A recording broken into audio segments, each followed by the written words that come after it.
একটি হাসপাতালের সামনে এসে আরবানের গাড়িটা সশব্দে থামল। তখন তার ভেতরে সমস্ত ধৈর্য ও গাম্ভীর্য চূর্ণ বিচূর্ণ হয়ে গেছে। সে এক মুহূর্ত সময় নষ্ট না করে পেছনের সিট থেকে প্রসব বেদনায় প্রায় অচেতন আয়াতকে পাঁজাকোলা করে তুলে নিল। ভেতরে ঢুকেই তার ইস্পাত কঠিন কণ্ঠস্বর এক আদিম আরতি ফুটে উঠল। সে চিকিৎসকদের পথ আগলে দাঁড়িয়ে রুদ্ধস্বরে বলল, আগে আমার স্ত্রীকে দেখুন, ওর শরীর থেকে ব্লিডিং হচ্ছে, ডু সামথিং। ঠিক সেই মুহূর্তেই ফারহান আর শাহজাদিও হন্তদন্ত করে হাসপাতালে এসে পৌঁছালো। ফারহান দ্রুত কাউন্টারে গিয়ে ভর্তির সমস্ত ফর্মালিটিস আর কাগজপত্রের কাজ শেষ করলো। কিন্তু আরবানের তখন কোনো দিকেই হুঁশ ছিল না। ডাক্তাররা যখন আয়াতকে স্ট্রেচারে করে লেবার রুমে নিয়ে যাচ্ছিলেন, তখন আরবানের অবশ হাত দুটো দিয়ে সে কেবল হাসপাতালের সেই জরুরি সম্মতিপত্রে সইটুকু করে দিল। তার সমস্ত শরীর কাঁপছিল। অন্তঃসত্ত্বা হওয়ার পর থেকে আয়াত একবারের জন্যও আল্ট্রাসোনোগ্রাফি কিংবা কোনো আধুনিক টেস্ট করায়নি। সে চেয়েছিল পুরনো আমলের মাদের মতো করে নিজের ভেতরের নতুন প্রাণটাকে শুধু অনুভব করতে। সন্তান ছেলে হোক কিংবা মেয়ে, কিংবা উভয়ই, সবটাই সে নিয়তির ওপর ছেড়ে দিয়েছিল। কিন্তু আজ এই রক্তাক্ত পরিস্থিতি আরবানের ভেতরের উন্মাদ প্রেমিক আর অনাগত বাবাকে পুরোপুরি পাগল করে তুলল। সে লেবার রুমের বদ্ধ দরজার ওপর হাত আছড়ে ছটফট করতে লাগলো। আরবানকে কোনোভাবেই ওটির দরজার সামনে থেকে সরানো যাচ্ছিল না। ওপাশে চিকিৎসকেরা যখন নিজেদের সর্বোচ্চ চেষ্টা দিয়ে দায়িত্ব পালন করছিলেন, তখন বাইরে দাঁড়িয়ে আরবান অবিরত, আয়াত আয়াত, তুমি ঠিক আছো? আল্লাহ প্লিজ সবকিছু ঠিক করে দাও, আমার আয়াতকে আমার কাছে ফিরিয়ে দাও বলে চিৎকার করতে লাগলো। আর এই হিতাহিত জ্ঞানহীন উন্মাদনা থেকে দায়িত্বরত নার্স ও ডাক্তারদের ধৈর্যের বাঁধ ভেঙে গেল। একজন নারীর প্রসূতির সময় বাইরের এমন শোরগোল ভেতরের পরিবেশকে নষ্ট করছিল। আরবান এক জায়গায় স্থির থাকতে পারছে না। খাঁচায় বন্দি বাঘের মতো করিডোরে পায়চারি করছে আর অনবরত নিজের চুল খামচে ধরছে। তার এই ভয়াবহ মানসিক অস্থিরতা আর পাগলামি দেখে পাশে দাঁড়ানো ফারহান বা শাহজাদি কারো বুকে এতটুকু সাহসও হলো না যে এগিয়ে গিয়ে তাকে সান্ত্বনা দেবে। দীর্ঘ ৪৫ মিনিটের রুদ্ধশ্বাস প্রতীক্ষার পর অবশেষে লেবার রুমের ভারী দরজাটা খুলল। একজন সিনিয়র ডাক্তার বাইরে বেরিয়ে এলেন, কিন্তু আরবান ডাক্তারকে মোটেও পাত্তা দিল না। কোনো কথা শোনার আগেই সে সোজা ওটির ভেতরে ঢুকে গেল। তার এমন আকস্মিক ও মারমুখী আচরণ দেখে ডাক্তার সম্পূর্ণ হতভম্ব হয়ে দরজায় দাঁড়িয়ে রইলেন। এমন উন্মাদ স্বামী তিনি তার ক্যারিয়ারে খুবই কম দেখেছেন। আরবান কোনো নিয়মের তোয়াক্কা না করে আরবান তখন ভেতরের দিকে ছুটছে, যেখানে তার পুরো পৃথিবীটা শুয়ে আছে। ভেতরে তখনও আবছা আলো আঁধারি। ধবধবে সাদা বিছানায় নিথর শুয়ে আছে আয়াত। ভেতরে ঢুকতেই আরবানের চোখে পড়ল বিছানার দিকে। আয়াত সম্পূর্ণ জ্ঞান হারিয়ে নিথর হয়ে পড়ে আছে। তার ফ্যাকাশে মুখটা দেখে আরবান আবার চিৎকার করে উঠতেই নার্সরা তাকে শান্ত হতে বলে জানালো। ঔষধের প্রভাব আর প্রচন্ড ক্লান্তির কারণে আয়াত অচেতন হয়ে আছে। কিছুক্ষণের মধ্যেই তার জ্ঞান ফিরে আসবে। আরবান ধীর পায়ে এগিয়ে গিয়ে প্রথমে আয়াতের সর্বাঙ্গে চোখ বুলালো, যেন সে পরখ করে দেখছে তার জানটা অক্ষত আছে কিনা। তারপর পরম মমতায় আয়াতের কপালে নিজের ঠোঁট দুটো ছোঁয়ালো। দীর্ঘক্ষণ নিজের কপালটা আয়াতের কপালের সাথে ঠেকিয়ে রেখে এক বুক ভাঙা দীর্ঘশ্বাস ছাড়ল সে। আরবানের দু চোখ বেয়ে কয়েক ফোঁটা তপ্ত অশ্রু আয়াতের গালে গিয়ে আছড়ে পড়ল। কোনো কথা না বলে সে সোজা আয়াতকে নিজের শক্ত দুই বাহুর মাঝে জড়িয়ে ধরল। বিড়বিড় করে বলল, আর কখনো এসব বাচ্চার ঝামেলায় যাব না আয়াত। তোমাকে হারানোর এই ভয় আমি আর দ্বিতীয়বার নিতে পারবো না। আমি মরে যাব আয়াত। তুমি না থাকলে আমার এই বেঁচে থাকাটাই অর্থহীন। ঠিক তখনই পাশের ছোট্ট একটি টেবিল থেকে ভেসে এলো এক অপরূপ কান্নার আওয়াজ। আরবান চমকে ফিরে তাকালো। একজন নার্সের কোলে ফুটফুটে দুটি নবজাতক শিশু। হ্যাঁ, আয়াতের কোল আলো করে যমজ সন্তান এসেছে।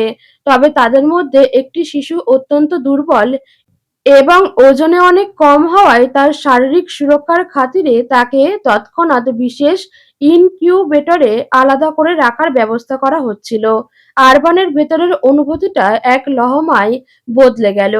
একজন নার্স মৃদু হেসে বলল, কংগ্রাচুলেশন মিস্টার চৌধুরী, আপনাদের যমজ কন্যা সন্তান হয়েছে। মা ও বাচ্চারা এখন পুরোপুরি সুস্থ। কিছুক্ষণের মধ্যেই আপনার স্ত্রীর জ্ঞান ফিরে আসবে। যে পুরুষ কখনো কিছুর সামনে নত হয়নি, আজ ছোট্ট প্রাণটা দেখে তার পা দুটো কাঁপতে লাগলো। কপালে জমে উঠল বিন্দু বিন্দু ঘাম। নার্স যখন একটি সুস্থ বাচ্চাকে কাপড়ে জড়িয়ে আরবানের দিকে বাড়িয়ে দিলেন, আরবান কাঁপা কাঁপা হাতে তাকে কোলে নিতে গিয়েও থমকে গেল। তার মনে হলো এত শক্ত হাত গিয়ে সেই তুলোর মতো নরম শরীরটাকে কিভাবে ছুঁয়ে দেবে।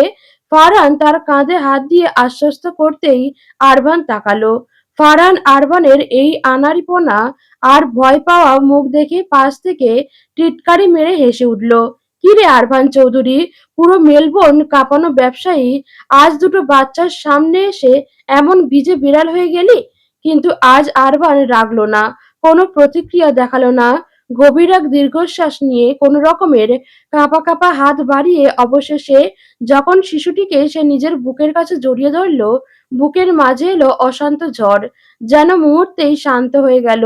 এত বছরের শক্তপোক্ত আরবান চৌধুরীর চোখ ফেটে একজোড়া অশ্রুধারা নেমে এলো।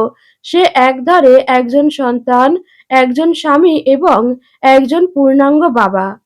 কেবিনের দরজায় তখন এলিনা চৌধুরী এসে দাঁড়িয়েছেন। আরবান তার মায়ের দিকে তাকিয়ে চোখের পানি আর ঠোঁটের কোণের অদ্ভুত এক হাসির মিশ্রণে ভাঙা গলায় বলল, মম দেখে যাও, এটা আমার মেয়ে, এটা আমার রাজকন্যা, তোমার আরবানের রাজকন্যা।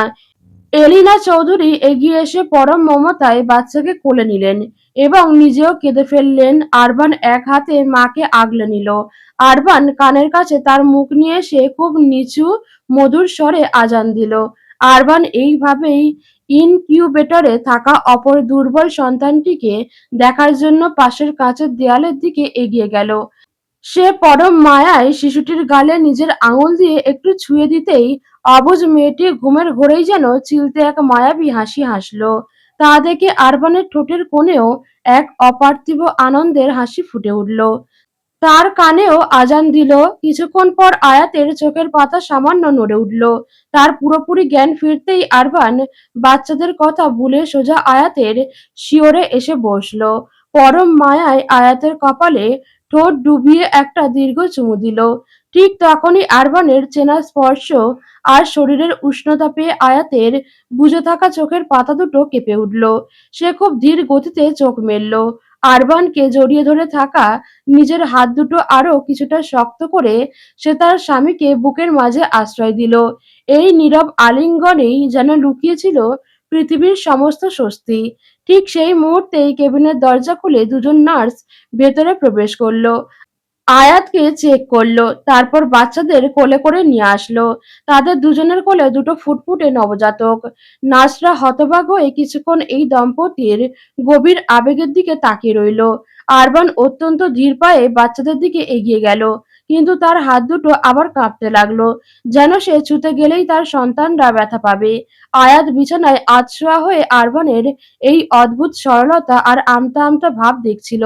এত বড় পাথর মনের মানুষটা নিজের সন্তানদের সামনে এসে কতটা নরম হয়ে গেছে।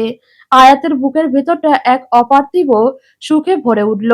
তার জীবনের সবচেয়ে সার্থক আর শ্রেষ্ঠ মুহূর্ত যেন আজকেই ধরা দিয়েছে।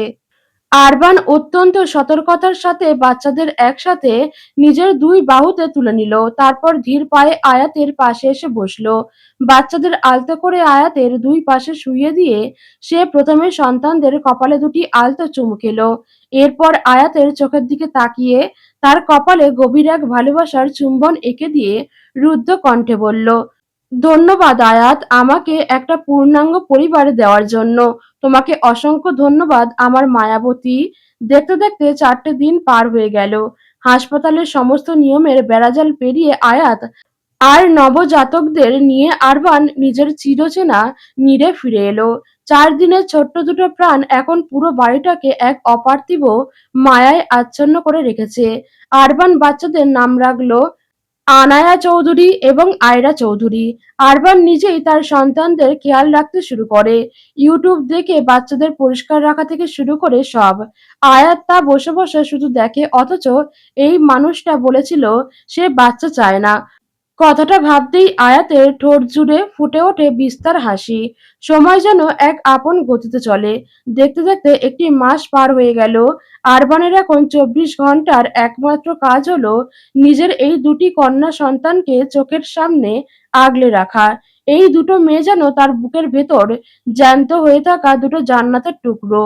আরবান অফিসের সমস্ত ফাইলপত্র, ল্যাপটপ সব ঘরের এক কোণে ফেলে রেখেছে। আয়াত এই নিয়ে চরম অতিষ্ঠ।